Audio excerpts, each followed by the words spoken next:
And when it comes to content, why content, why social media, why should you build your personal brand?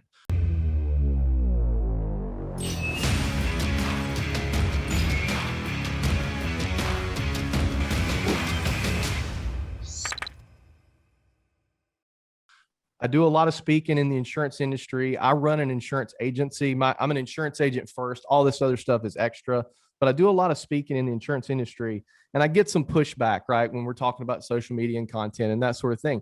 The number one excuse I get from agents as to why they don't have to do social media is something to the effect of, well, I work off referrals and I work in XYZ niche. That won't affect my business, and my clients aren't there. No $2 million account has ever reached out to anybody on social media. Okay. And my answer to that is you're probably absolutely right. But here's the problem. When you pick up one of these clients, what do you think the first thing they're going to do after they talk to you is? David? Well, they're going to go to LinkedIn and your website and everywhere else and see who you are. And by the way, for the person who said that you don't get people with $2 million accounts reaching out to you as a result of social media, I have proof in the pudding that says otherwise. Yeah, right. Exactly. So they are Googling you. They are searching your name. They're going on LinkedIn. They're going on Facebook. They're going on Twitter. They're going on Instagram. Right. And for a while, we have been operating in a place where if someone is using you for a service and they search your name on LinkedIn, and they don't see anything, your profile picture is gray, or they go on Twitter and your Twitter used to do the egg, whatever, right? There's nothing there. You have a really bad website. It didn't necessarily delegitimize you, but if you had all of that in place, it definitely legitimized you. Nobody ever looks at somebody's social content if they're doing it well and doing it right and thinks, oh, this guy's a crock. Well, no, heck, he or she just impressed you over here, and they have the online fingerprint to back it up, right? But we're getting to a place, in my opinion, where all of this is becoming much more mainstream. I remember in 2013, I was having to convince fellow business owners to create a Facebook business page. Now I'm having to convince fellow business owners to take crypto seriously, and I'm not getting into crypto today. But we're getting to a place, and I'd love to get your thoughts on this, David.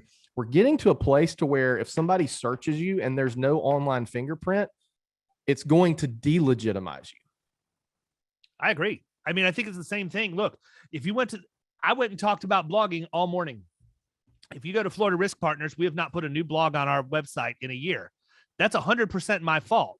Why is it my fault? Because I haven't executed. It's not that they're not done. We have over 100 blog posts sitting in a Dropbox folder right now, waiting to go on the website. The issue is the agency principle. It's not my job to go in and actually physically post the blog posts.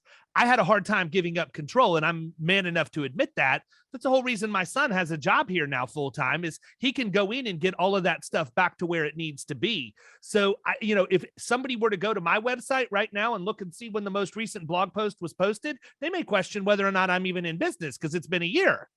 But you have some on there. I do have some on there, but my thing is, you have an online resume at this point. Paper resumes are gone. You have your website and you have your LinkedIn profile. If you're in a professional occupation, that's where people are going to go. That's why I have so much success on LinkedIn, because I'm active there.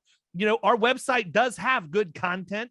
A lot of our marketing is done by landing pages and specific email intent that you'll never see as a casual observer who just happens to go to my website. So it's not like we've not been using the content and not been marketing. I just haven't done that one other thing that I needed to. Why? Because I simply didn't do it once. And it's just like going to the gym. You skip one day, next thing you know, you wake up looking like me.